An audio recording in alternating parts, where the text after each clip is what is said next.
Welcome to the Let's Talk Growth podcast, where we focus on the topics that can help companies unlock their growth potential. Now here's your host, Bill Hupp. Hello, everyone, and welcome to another episode of Let's Talk Growth. I'm joined as usual today by Mike Haldane, the founder and president of MarketWise Advising. Mike, how have you been? I've been well, Bill. Thank you. And our special guest on today's episode is Sandi Gordon, a longtime executive at Wolters Kluwer and recent vice president of product management at Provation. Sandi, thanks for joining us this morning. Great to be here. Thank you.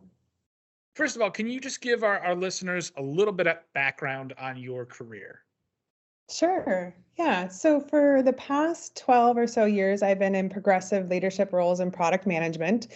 And I've been in highly regulated spaces of healthcare and financial services, and really owning products from the discovery and definition of a product all the way through to the go-to-market of products in that product management leadership role. I've had a strong track record of building revenue for products, bringing them to market, and being able to build strong teams in the product management function. Well, that's great to hear, Sandi. And if it's not too fundamental a question, or too broad a question, I suppose, let's just start by asking, why is product management so important? I think to be able to look at the current importance of product management, you have to go back a little bit and look at the evolution over the past several decades. And a lot of people kind of draw back the beginning of modern product management to the brand man of Procter & Gamble in the 1930s. And this is when there was a shift being made by Procter & Gamble of kind of an overall view of their products to one individual owning a brand and going and tying that directly to an experience and understanding a customer. Fast forward, and in the early 2000s, you have the introduction of Agile. And you started to have not only product management or an individual looking and understanding a market and that customer, but having to have a partnership in understanding how development is building a product, how they're building the product, and that cadence of building it. So now you have product management having a partnership, not only with an external customer market, but a partnership internally with development. And the evolution I see is having now, and the importance of product management is not just tying to a customer need, a market need, and how you're building the product, but being able to understand how that product is contributing to the business. So you really have the importance of product management now of bringing that connection of the market to the organization to meet the customer needs and also ensure that your product is tied to your organizational goals. Are there any particular types of companies that are best suited for product management, or can product management find a place within any kind of company? Yeah, I think, mentioning the fact that there was this big shift in the early 2000s of Agile and the software development, it's really easy to tie an assumption of product management belongs with software. But really, do you have a product and do you have a customer? If so, you need the role of somebody to make that connection of the customer to the product and ensure that you're being driven by the market needs and the customer needs. Now, this could be easily, like we talked about, it is very much so in the software development world. But you may have a product that's not only a software, maybe it's manufacturing, maybe there is a hardware type of product. You still have a customer. You still make sure that you're delivering the right things for your customers. And maybe it's a tangible goods and retail. Regardless, product management fits wherever you have a product and a customer. Sandi, that's a really interesting point that product management can kind of find a place in just about any company that has customers and products, basically.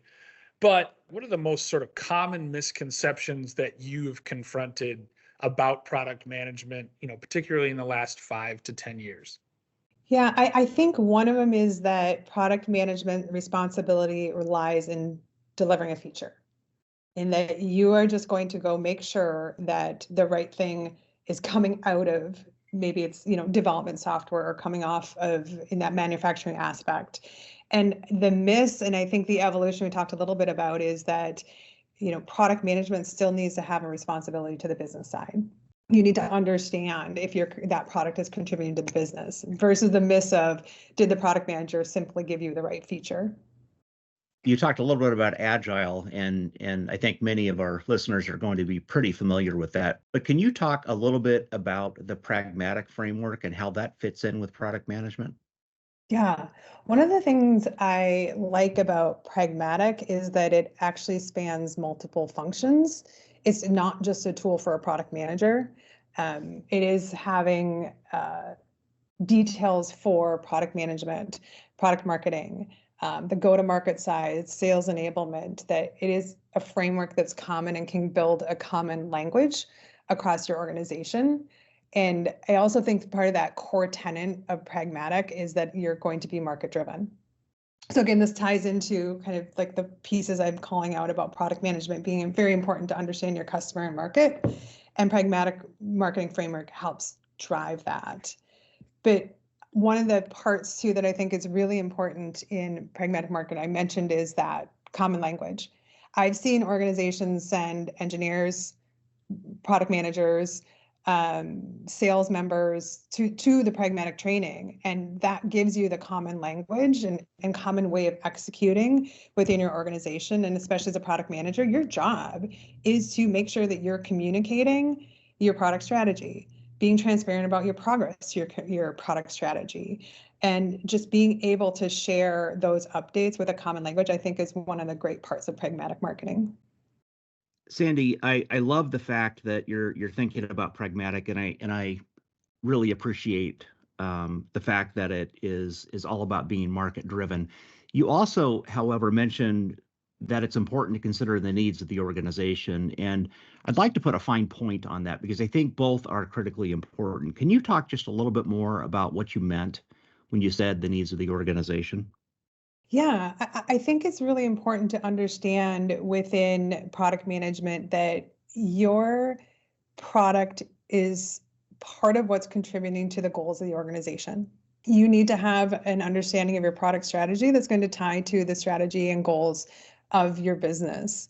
And so I think that's where it's important to be able to have the ability to communicate progress and be able to communicate some of the decisions and prioritizations that are being made, because it is ultimately supporting the goals of your business. And is it fair to say too that beyond maybe the financial goals and that sort of thing, that there are technology considerations that need to be taken into account as well? Absolutely. Yeah, great point in the fact that you need to make sure that the decisions and prioritizations being made aren't solely focused on like numbers. For example, you need to make sure that you have a strong foundation and a product that can grow with technology. This is another thing to keep kind of a pulse on. What are the changes happening in technology and that need to be incorporated into your platform, for example? So yes, there is definitely tying in not only a business success, but a technology success as well. Let's talk a minute about the product development roadmap. I'm curious, in your experience, what have you found to be the best methods for vetting and managing the product development roadmap? I think one of the key points is you have to have something to tie that product roadmap back to, which is essentially your product strategy. And that product strategy then ultimately needs to align with your company strategies and objectives.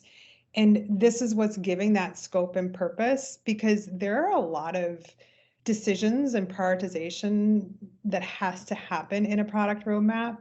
And if you don't have something to tie that back to, then either you may not be making a data-driven decision, or the rest of the organization doesn't understand how and why you're making those decisions. So number one, have a product strategy to tie that roadmap back to.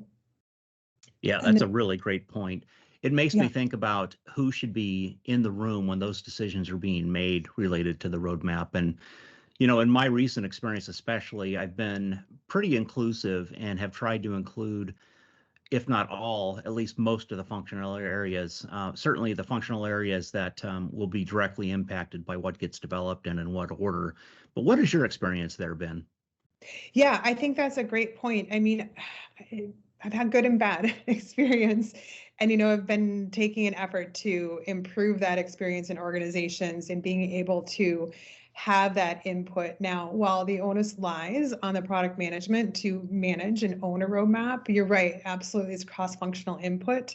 And as you just mentioned, for example, you need to have your engineering and development partners be in the room in those decisions and maybe even working sessions on where your roadmap is going, because you need to understand if there's technology or underlying parts that need to be addressed in the life of your roadmap. I also think it's an important partner in understanding your resources. What is your investment available to you through those people and resources? Another, I think, key part that you're talking about too is it's not just having a roadmap and delivering a product or a feature, but who you're delivering it to within the organization. You have a partnership with your marketing team. They're going to position it. They already also know how it's managing in their efforts today in the market. They're a key part of understanding what needs to be done and where your product's going in the market too. And ultimately also anybody that's customer facing within your organization has input for you. Sales team, customer success, professional services, they're all important in this cross-functional understanding. You can't forget and not involve the rest of your organization as a product manager. Yeah, I could not agree more with that, Sandy. I think it's critically important, like most decisions, to get inputs from wherever they may come, and then to synthesize those, down to the point where you can actually make a decision that's well informed. I love that answer. I think it's so critically important for product management. And as you were talking, I was thinking about the role of market research. We've talked quite a lot about that on the podcast, and I'm just curious what your view on the role of market research is in product management, because of course this would be the company talking directly with customers or prospective customers or others within the industry that can provide inputs that aren't coming from within the four walls. Yeah, absolutely. I think it's pretty foundational in product management. And as you mentioned, number one, understanding the customer. And I think it's easy to just say, yes, understand the pain points, but I think you also need to understand how they work today. What is their workflow? What is the preferences? And using that research, so there's the research directed towards that customer and understanding the needs and where you may fit or where you need to evolve. But then I think it's also important that you need to understand within product management that market, because you need to understand what your opportunity is and if it's worth your investment and which direction to go. Maybe it's a segmentation of that market and where you can focus. I'll just give one example of a talk I sat through of some product leaders, and they were discussing how a retail-oriented app was pitched. And the assumption was the market was however many thousands of realtors there are in the United States. Well, when you did the research and dug in, the focus of that application was on the luxury retail market. All of a sudden, your opportunity changes, and when you do the research to understand how many realtors are in the luxury market. So if you don't have the full market research in product management, you may end up not having the right balance between your investment and your opportunities. Yeah, and that points directly to the assumptions that go into the business plan, and if they're off by exponentially off, I think probably in this case that can have a profound impact on actual results versus expected results. Right, and you're right. It's actually making sure that one of the pieces that is important in good decision making for product management is having the data to back it up. That's going to come from a lot of your market research. Right, totally agree. Sandi, with all that said, how do you see product management fitting into strategic planning? When you're going through the strategic planning, then you're looking closely at what it is you need to do to be ready for the future and achieve a mission and a vision. And that's going to tie back to looking at your analysis of the current state of the environment, both internally and externally. And this is where your product managers are going to be able to contribute and give you an understanding of where the current state of your customers are, What is the current state of the market? What is the trends that are happening within the market that may provide opportunities for your current products or for additional products?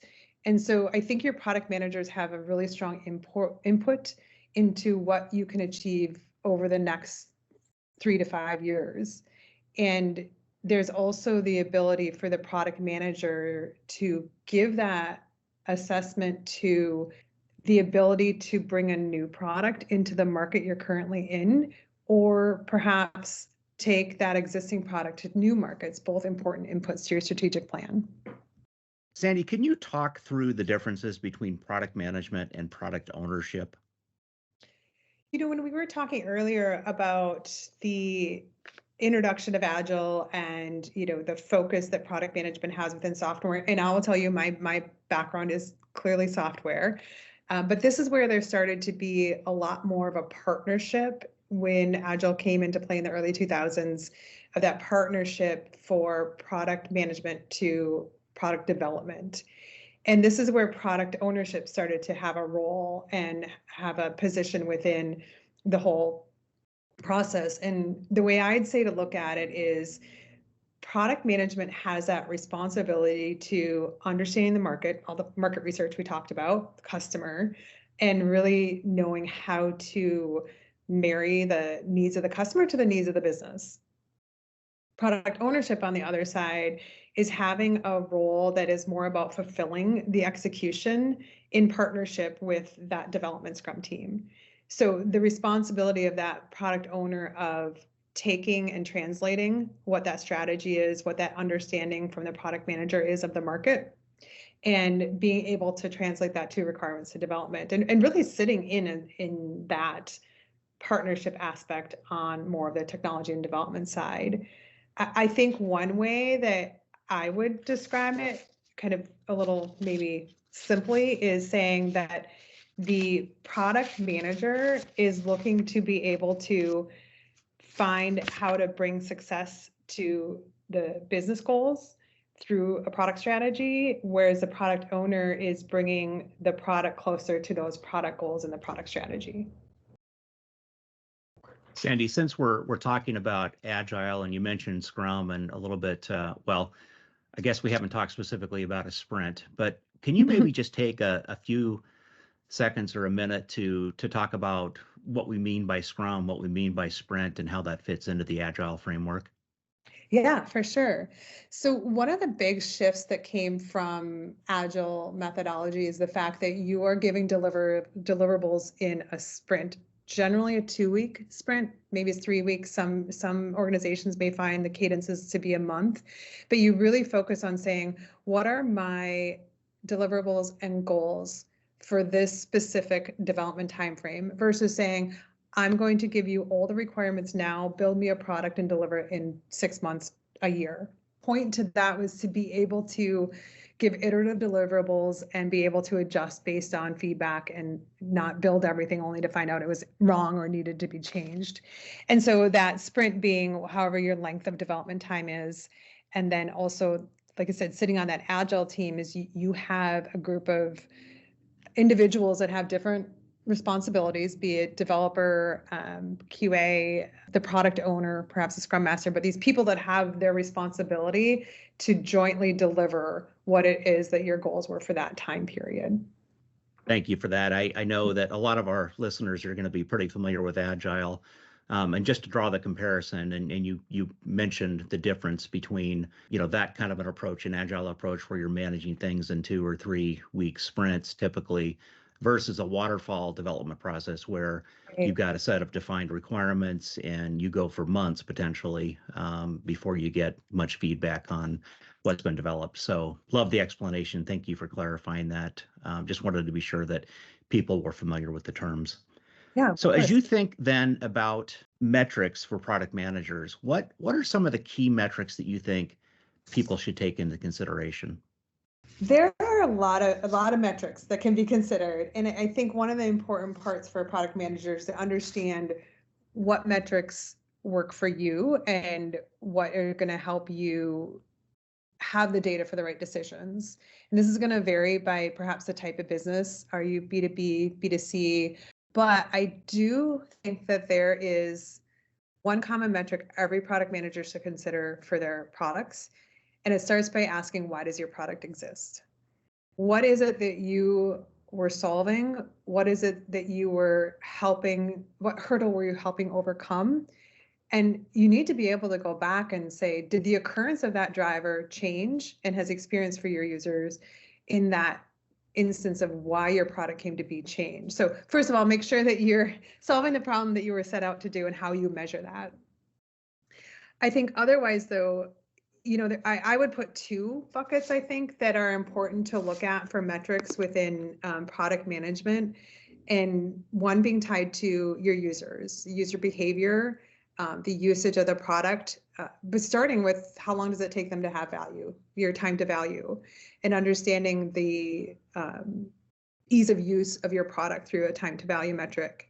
There's also a clear need to understand the adoption of your product, be it by a feature, maybe within the workflow, and just is your product being used? It may have been purchased, but are the users using it? And then how happy are your users? This can come through different metrics that may be tied to a customer health NPS scores, but also being able to understand, is it being used and are your users happy? But then another part, as I mentioned earlier, that I think has been an evolution, over the last probably 10 or so years, that for product managers to have metrics for their products against their business goals. You need to understand the profitability of a product, which means you need to understand the revenue of your product, the revenue growth, revenue by customer. This may also be that you need to understand the phase of which your product is in. If your revenue growth may intentionally not be positive because you're trying to move people to another product, for example, but then ultimately being able to understand what you've invested in the product to understand the profitability, because you need to have this information to make the right data-driven decisions against what you're executing back to that roadmap even. So I think it's really important both to have a user side of the metrics and a business side of the metrics. Yeah, totally agree. That's a great answer. Very insightful. Thank you. Yeah. All right, that'll do it for this episode. Once again, our guest today has been Sandi Gordon, a longtime product management expert in the healthcare and finance industries. Sandi, thanks for taking some time to share your insights with us today. Absolutely. Thanks for having me. For my co-host, Mike Haldane, I'm Bill Hupp. Join us next time as we discuss all things marketing on the Let's Talk Growth podcast. Thanks for listening to today's episode of Let's Talk Growth. If you enjoyed it, feel free to rate and review the podcast. You can get new episodes and listen to old ones by visiting marketwiseadvising.com/podcasts. Let's Talk Growth is owned, produced, and published by MarketWise Advising, LLC.